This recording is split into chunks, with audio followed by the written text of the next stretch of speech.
Hello students, our next industry is fertilizer industry. Fertilizer industry ये किस पे based थी? हमारी chemical industries. It's centered around the production of nitrogenous fertilizers like urea, phosphatic fertilizers and ammonium phosphate या DAP. ठीक है, okay. Complex fertilisers कौन से हैं?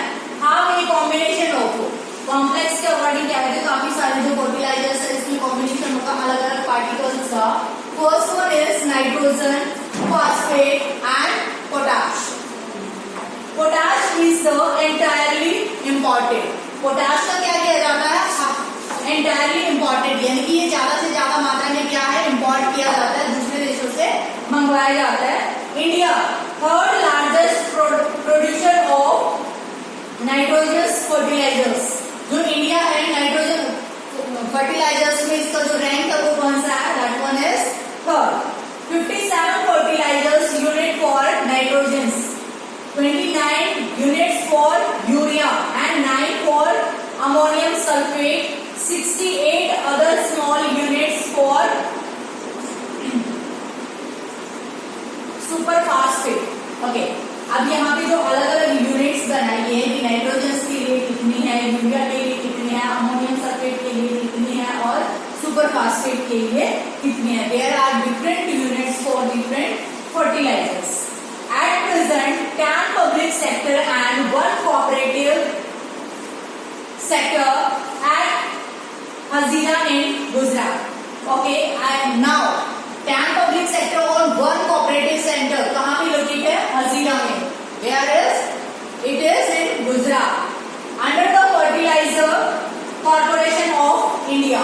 किसके अकॉर्डिंग काम करता है ये? फर्टिलाइजर कॉर्पोरेशन ऑफ इंडिया के according. After the green revolution, green revolution की बात यहाँ पे की जा रही है. इट मीन्स जो एग्रीकल्चर में प्रोडक्शन का इंक्रीज होना, that is called green revolution. After green revolution, the industry expanded more and more to other parts of India. यानी कि जो हमारे फर्टिलाइजर इंडस्ट्री है इसमें ग्रोथ कब आई? आफ्टर ग्रीन रेवोल्यूशन, यानी कि जैसे ही प्रोडक्शन ज्यादा होने लगा तो लोगों ने इसका यूज है वो ज्यादा से ज्यादा करना स्टार्ट कर दिया. Like Gujarat, Tamil Nadu, UP, Punjab and Kerala, अलग अलग स्टेट्स में क्या हो गया, इसकी जो ब्रांचेस थी या जो यूनिट्स थी वो एस्टेब्लिश होना स्टार्ट हो गई all over the India. Okay, cement industry next है हमारा. सीमेंट इंडस्ट्री, सीमेंट इंडस्ट्री का यूज है मेनली किसके लिए किया जाता है? जो कंस्ट्रक्शन वर्क के लिए. It is essential for construction work like building houses, factories, bridges etcetera. यानी कि जो बिल्डिंग्स वगैरह बनाई जाएंगी, यानी कि कोई भी जो निर्माण कार्य होगा all are used cement. It require bulky raw material. जो सीमेंट होता है एक तरीके से क्या होता है? पत्थर का चूरा. ठीक है, तो उसके लिए जो उसका रॉ मटेरियल होगा वो भी कैसा होगा? बल्कि एंड हैवी. इट रिक्वायर बल्कि रॉ मटेरियल. क्या क्या रॉ मटेरियल यूज किया जाता है सीमेंट बनाने में? Limestone, silica, aluminium and gypsum. Coal and electric power and transportation are needed. इसके लिए किस चीज की जरूरत होगी? पावर के लिए इलेक्ट्रिक पावर हो या कोयल हो या फिर ट्रांसपोर्टेशन, एक जगह से दूसरी जगह पे सप्लाई करने के लिए. Cement industry has located plant in Gujarat access to the market because it has suitable access to the market in the Gulf countries. Gulf countries में क्या देंगे? ये जो हमारे अरेबिया वगैरह ये सारी कंट्रीज हैं वो क्या है? Gulf countries. यहाँ पे जो हमारे प्रोडक्शन की जो चीजें हैं या जो सीमेंट का जो सप्लाई है वो सबसे ज्यादा होती है. कहाँ पे होती है सबसे ज्यादा? Gulf countries. या हम बोल सकते हैं largest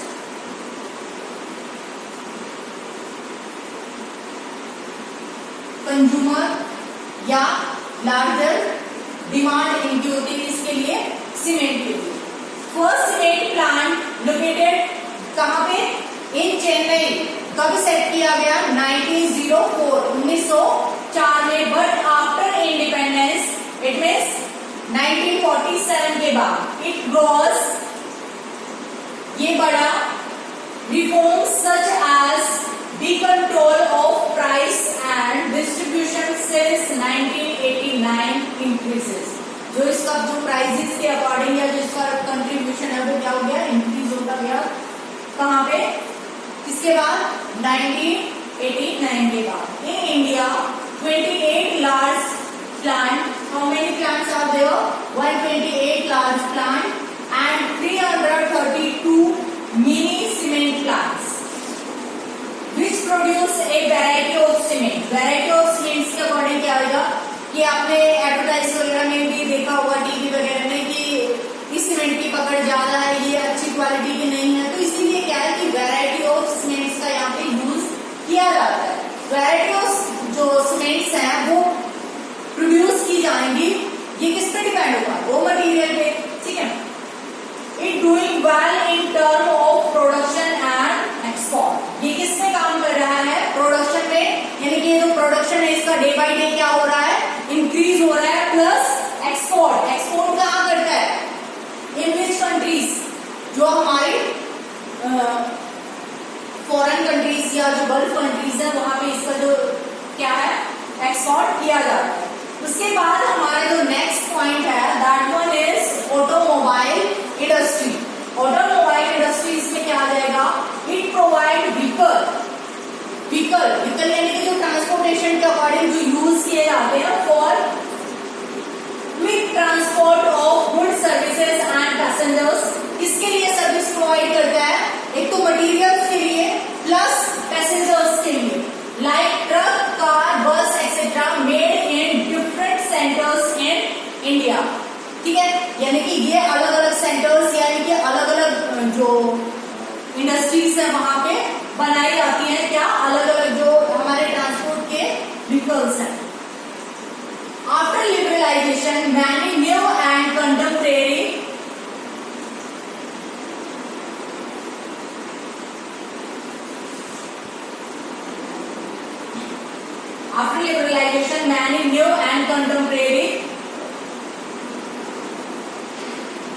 companies excited the demand of vehicles in the market. Okay, ये क्या है कि जो डिमांड जैसे जैसे पॉपुलेशन हमारी इंक्रीज होती जा रही है, सर्विसेज वगैरह है वो इंक्रीज होती जा रही है, तो जो डिमांड है वो भी क्या होगी, इंक्रीज होगी, ठीक है। जिसकी वजह से वो डिमांड फुलफिल करेगा किसके थ्रू, लिबरलाइजेशन के बाद। ओके, और we can say consumption and growth of industry, ठीक है। इसके अलावा हम क्या कह सकते हैं कि जो इसका कंजप्शन है और जो इसकी ग्रोथ है वो भी क्या हो रही है, रैपिड स्पीड से इंक्रीज हो रही है। It had experienced A quantum jump in less than 15 years. Quantum jump के अकॉर्डिंग क्या जाएगा, इस इंडस्ट्री ने सबसे ज्यादा ग्रोथ की है इन लास्ट 15 इयर्स। ओके, अब यहाँ पे लास्ट 15 इयर्स के अकॉर्डिंग अगर कंपैरिजन किया जाए कि अपनी एज से अगर हम 15 इयर्स बैक जाते हैं, अपने पेरेंट्स से कंसल्ट करके देखना कि उस टाइम पे जो व्हीकल्स थे या जो गाड़ियां वगैरह थी हर किसी के पास नहीं होती थी, लेकिन आज हर घर में एक गाड़ी है, हो सकता है 2-3 या जितना भी जो उनकी लेवल है, इकोनॉमी की लेवल है उनके ऊपर डिपेंड करता है। तो इसीलिए क्या है कि जो प्रोडक्शन है वो हाई हुआ है, इसलिए क्वांटम जंप किया है, यानी कि जो प्रोडक्शन है इसने काफी इंक्रीज किया। Foreign direct investment brought a new technology and aligned the industry with global developments. Okay, अब यहाँ पे क्या है, foreign direct इन्वेस्टमेंट के अकॉर्डिंग क्या कि पहले जो प्रोड्यूस किया जाता था ऑटोमोबाइल्स वगैरह या जो कार वगैरह बनाई जाती थी वो इंडियन कंपनीज के थ्रू, लेकिन अब फॉरेन इन्वेस्टमेंट, फॉरेनर क्या कर रहे हैं, इन्वेस्टमेंट कर रहे हैं, वो अपनी नई टेक्नोलॉजी दे रहे हैं, प्लस क्या है जो इंडस्ट्रीज का जो मैन्युफैक्चरिंग वर्क है वो इंक्रीज हो रहा है। Now 15 manufacturers of passenger cars, how many manufacturer are there, 50 जो पैसेंजर कार की सप्लाई करते हैं या मैन्युफैक्चर करते हैं। 9 of commercial vehicle, commercial vehicle में क्या आएगा, जो हमारा येलो प्लेट के अकॉर्डिंग आता है ना, नंबर प्लेट जिसकी येलो होते हैं, these are called commercial vehicle. Wheelers, ठीक है, यानी कि 14 यूनिट्स है किसकी, 2 और 3 व्हीलर्स के according. The industry is located around Delhi, Gurgaon, Mumbai, Pune, Chennai, Kolkata, Hyderabad, Jamshedpur and Bengaluru etcetera. It means most of जो सेंटर्स हैं वो लोकेट करते हैं डेवलप्ड एरियाज के अकॉर्डिंग, यानी कि बड़े बड़े शहरों के आसपास। उसके बाद हमारा आता है information technology and electronic industries. Information technology यानी कि आईटी सेक्टर, इलेक्ट्रॉनिक आइटम्स के अकॉर्डिंग क्या जाएगा, जैसे मोबाइल वगैरह, ये हमारी सारी चीजें जो कंप्यूटर वगैरह है यूज होती जा रही है, तो इनका प्रोडक्शन भी क्या होगा, जरूरी है।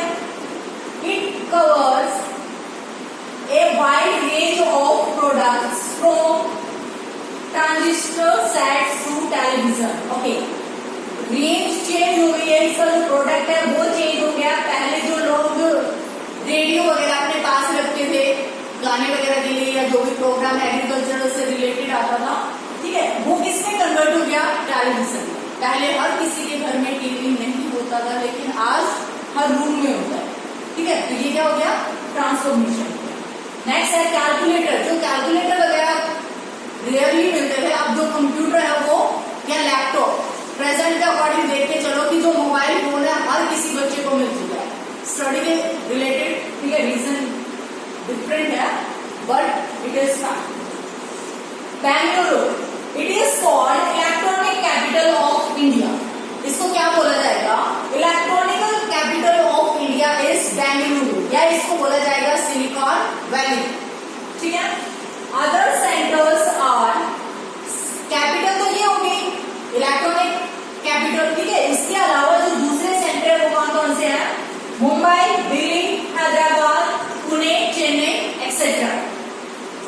इन 2010 and 11 STPI software technology parks in India, major concentration कहां पे था, बेंगलुरु में, Noida and Mumbai. In these sector 30% of people employed are women. Okay, अब यहाँ पे जो मोस्ट ऑफ कंसंट्रेशन था, अगर एम्प्लॉयमेंट के अकॉर्डिंग देखा जाए, यानी कि वहां पे अगर 100 कैंडिडेट काम करते हैं ओवरऑल इंडो फॉर्म, तो उसमें से जो 30% थी वो कौन थी, लेडीज, ठीक है। Okay, this sector is growing due to BPO. BPO का यहाँ पे क्या गिवन है, बिजनेस प्रोसेसिंग आउटसोर्सिंग, ठीक है, किसके अकॉर्डिंग ग्रो कर रहा है, बीपीओ के पास। ओके, अब यहाँ पे जो इतनी सारी इंडस्ट्रीज के बारे में हमने स्टडी किया कि जो मैन्युफैक्चरिंग वर्क होता है, तो कहीं ना कहीं इन इंडस्ट्रीज के थ्रू जो मैन्युफैक्चरिंग होता है या जो वर्क होता है, तो कहीं ना कहीं इसका नेगेटिव इफेक्ट भी होगा, जिसकी वजह से हमारे एनवायरमेंट पे या जो हमारे एटमॉस्फेयर पे क्या होगा, इफेक्ट पड़ेगा, नेगेटिव या positive. Okay, let's study industrial pollution and environmental degradation, यानी कि जो हमारे पर्यावरण का हाश हो रहा है उसमें कमी आ रही है, उसकी क्वालिटी में कमी किस तरीके से आ सकती है कि फर्स्टली जो ग्रीनरी थी, ट्रीज वगैरह ज्यादा थे, अगर हम उसको इंडस्ट्रीज के थ्रू कट करते जाएंगे पेपर बनाने के लिए, तो क्या होगा, पॉल्यूशन ज्यादा हो जाएगा। Okay, industries contribute a lot in development but in turn और it has caused pollution and environmental degradation. ये रियलिटी है कि डेवलपमेंट में इंडस्ट्रीज का एक इम्पॉर्टेंट रोल है, लेकिन इसके साथ साथ ये क्या है, एनवायरमेंटल डिग्रेडेशन के लिए भी क्या है, कॉज करता है, ये एक कारण है। मेनली देयर आर 4 पॉल्यूशन आप छोटी क्लासेस से स्टडी करते आ रहे हो, air pollution, water pollution, land pollution and noise pollution, ठीक है। ओके, फर्स्ट है air pollution. It caused by the presence of high proportion of undesirable gases।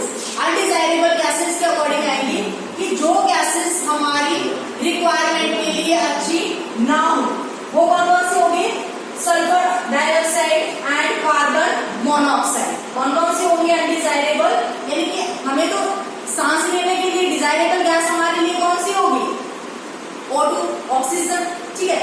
लेकिन उसके साथ साथ अगर दूसरी गैस भी मिलके साथ में जाती है तो कहीं ना कहीं वो नुकसान करेगी। तो that's why these are called undesirable gases.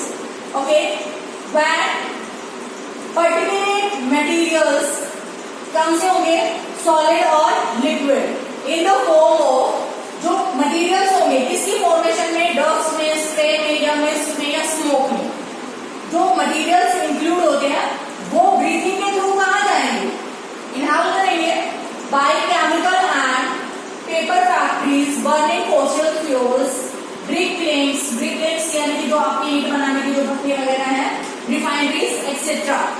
Ignore pollution norms, यानी कि ये अपना मैन्युफैक्चरिंग का काम तो करते रहते हैं, डेवलपमेंट में कहीं ना कहीं ये अपना इंपॉर्टेंट रोल प्ले करते हैं, लेकिन ये पॉल्यूशन नॉर्म्स को क्या कर देते हैं, इग्नोर कर देते हैं, यानी कि जो इनकी वजह से नुकसान हो रहा है एनवायरमेंट को उसको ये इग्नोर कर रहे हैं। इट्स रिजल्ट, अगर ये पॉल्यूशन को नेग्लेक्ट कर रहे हैं तो इसका रिजल्ट क्या आएगा, it leads to pollution and hazards to human health, plant, animal and atmosphere. किस किस में नुकसान देगा, ह्यूमन हेल्थ में लोग बीमार होंगे, प्लांट्स क्या होंगे, डिस्ट्रॉय हो जाएंगे, एनिमल्स भी डिस्ट्रॉय होंगे और एटमॉस्फेयर भी खराब होगा। सेकंड है हमारा वाटर पॉल्यूशन।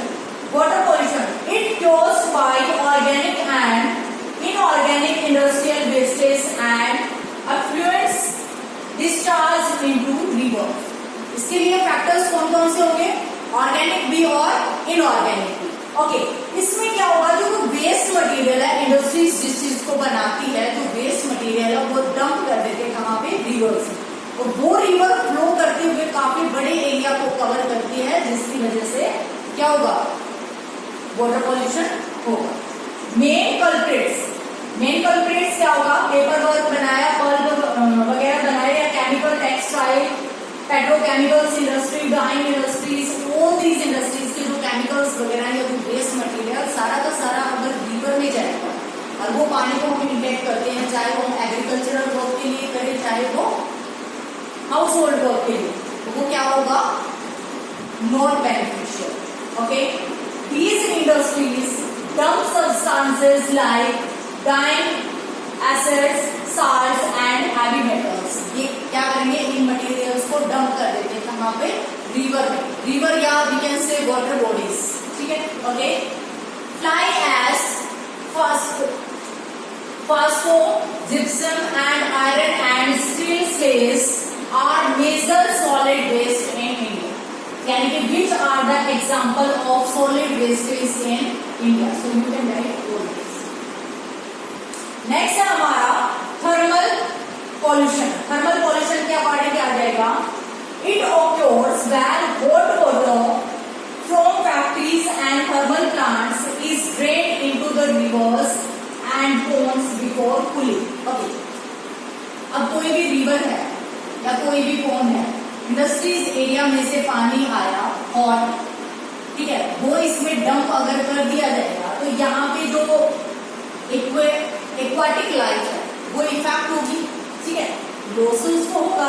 अगर इस टेम्परेचर को नॉर्मल कर दिया जाए, टेम्परेचर अगर नॉर्मल कर दिया जाए उसके बाद इसमें मिलाएंगे तो वो नुकसान हल्का सा कम होगा।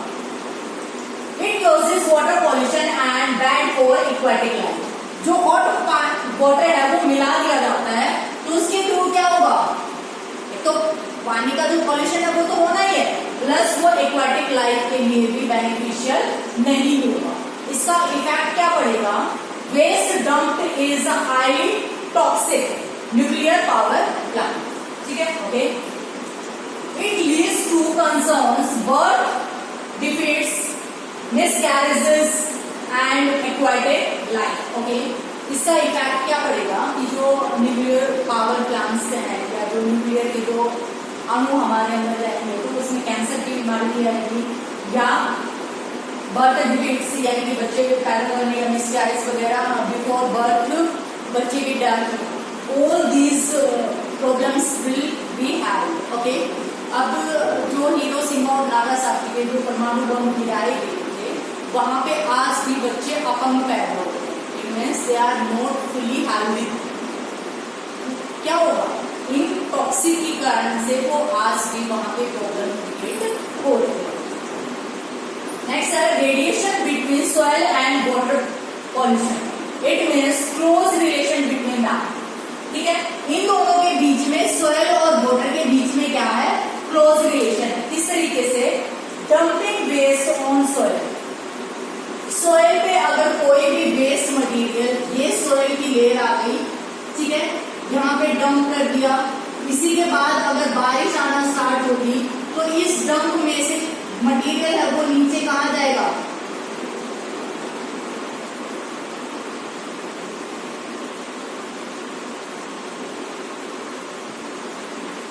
अंडरग्राउंड वाटर में क्या हो जाएगा, वो मिल जाएगा।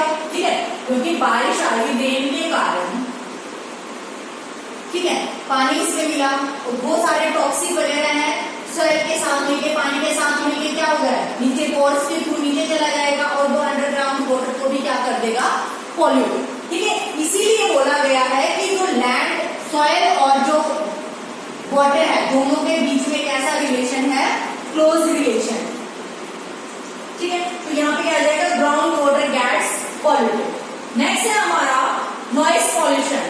It close due to industrial and concentration activities, construction.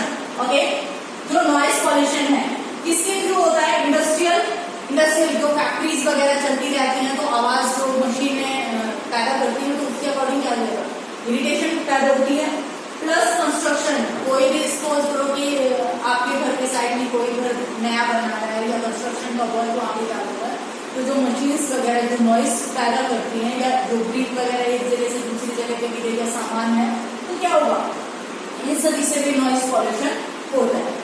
Machinery, factory equipment, electric grills etcetera are cause of noise pollution. ठीक है, ये सारे के सारे क्या है, नॉइस पॉल्यूशन के कॉज हैं, कारण है। इसका इम्पैक्ट क्या होगा, हियरिंग इम्पेयरमेंट यानी कि कम सुनाई देना, यानी कि बहरा हो जाना। इंक्रीज हार्ट रेट, अगर एकदम से आपको आवाज ज्यादा अचानक से सुनाई देती है तो हार्ट बीट क्या हो जाती है, ऑटोमेटिकली इंक्रीज हो जाती है, उसकी स्पीड है वो हाई हो जाती है। ब्लड प्रेशर है वो भी क्या हो जाएगा, या तो किसी का बीपी आपने सुना होगा कि बढ़ गया घट गया, तो ये सारे के सारे इफेक्ट होते हैं। Unwanted sound is source of street and lack of concentration. Okay, जो अगर आप स्टडी कर रहे हो और आपके आस पड़ोस में किसी गली में से कोई भी ज्यादा है, तो चाहे म्यूजिक की आवाज है, चाहे किसी का लड़ाई चल रहा है, चाहे कोई वैसे चिल्ला रहा है, तो वो आपकी कंसंट्रेशन को क्या करेगा, डिस्टर्ब करता है। कंट्रोल ऑफ इन्वायरमेंटल डिग्रेडेशन, यानी कि इन्वायरमेंटल डिग्रेडेशन को कंट्रोल करने के लिए कौन कौन से जो फैक्टर्स हैं वो काम करेंगे, किस तरीके से हम इसको प्रोटेक्ट कर सकते हैं। 1 litre of waste water pollutes 8 time the quantity of fresh water. It means अगर हम 1 लीटर वेस्ट वाटर को पानी में मिलाते हैं फ्रेश वाटर में, तो वो कितना है, 8 लीटर को क्या करता है, वेस्ट कर देता है। अगर हम 2 लीटर करेंगे, it means that one is 16 litre क्या हो जाएगा, वेस्टेज। तो अब यहाँ पे मान के चलो कि जो रिवर्स है हमारे, उन रिवर्स के आसपास इतने सारी जो इंडस्ट्रीज हैं लोकेटेड है और उनका waste material most of dump किया जाता है रिवर्स में। तो आप लेवल इमेजिन करके देखो कि उन रिवर्स का जो पॉल्यूशन लेवल है कितना ज्यादा हाई होगा। तो इसके लिए सजेशन क्या है, minimising use water for processing and reusing and recycling. Okay, water को तो यूज कम करके किसके द्वारा, रीयूजिंग। इट मीन्स अगर हम एक काम के लिए पानी को यूज करते हैं, जिस तरीके से अगर हाउस होल्ड के लिए भी अगर लेके चलें, या अगर हमने पोछा वगैरह लिया मोबिंग वगैरह के लिए, तो उस पानी को हम प्लांट वगैरह में वाटरिंग के लिए यूज कर सकते हैं। ठीक है, इसीलिए जो फैक्ट्रीज वगैरह है वहां पे भी पानी को रीयूज या रिसाइकलिंग के थ्रू जो पानी के जो यूज है उसको कम करना चाहिए। Harvesting of rain water to meet water. Okay, अब यहाँ पे क्या है, मीट वाटर रिक्वायरमेंट्स। यहाँ पे क्या है कि रेन वाटर हार्वेस्ट। अब यहाँ पे अगर एग्जाम्पल लेके चले तो दिल्ली को ड्राई एरिया घोषित कर दिया गया है। वाई? क्योंकि अंडरग्राउंड वाटर को हमने सबमर्सिबल वगैरह ट्यूबवेल वगैरह से पानी निकाल लिया है। Not in this area, middle area, ठीक है। और जो वहां पे रोड वगैरह या जो मोस्ट ऑफ एरिया कैसा है, कंक्रीट से बना हुआ पक्का। इट मीन्स जो सोयल है वो पानी को ऑब्जर्व ही नहीं कर पा रही। अच्छा, सोयल है हमारा, ग्राउंड है, वो पानी को ऑब्जर्व ही नहीं कर पाएगा, तो उसका ग्राउंड लेवल भी इंक्रीज नहीं होगा। और ग्राउंड लेवल इंक्रीज नहीं होगा, इट मीन्स वो ड्राई एरिया हो जाएगा।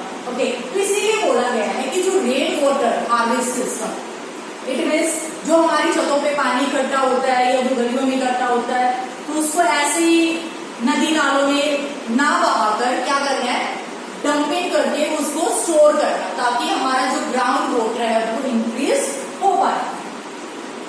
Okay, industrial effluent can be treated in 3 ways। First क्या आएगा, प्राइमरी ट्रीटमेंट क्या आ जाएगा, मैकेनिकल मीन्स। सेकेंडरी में क्या आ जाएगा, बायोलॉजिकल प्रोसेस।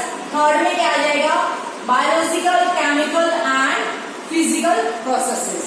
3 ways के अकॉर्डिंग हम क्या करते हैं, इंडस्ट्रियल जो इन्फ्लुएंस है उनको ट्रीट किया जा सकता है, उनको डिग्रेड या पॉल्यूशन के लेवल को कम किया जा सकता है।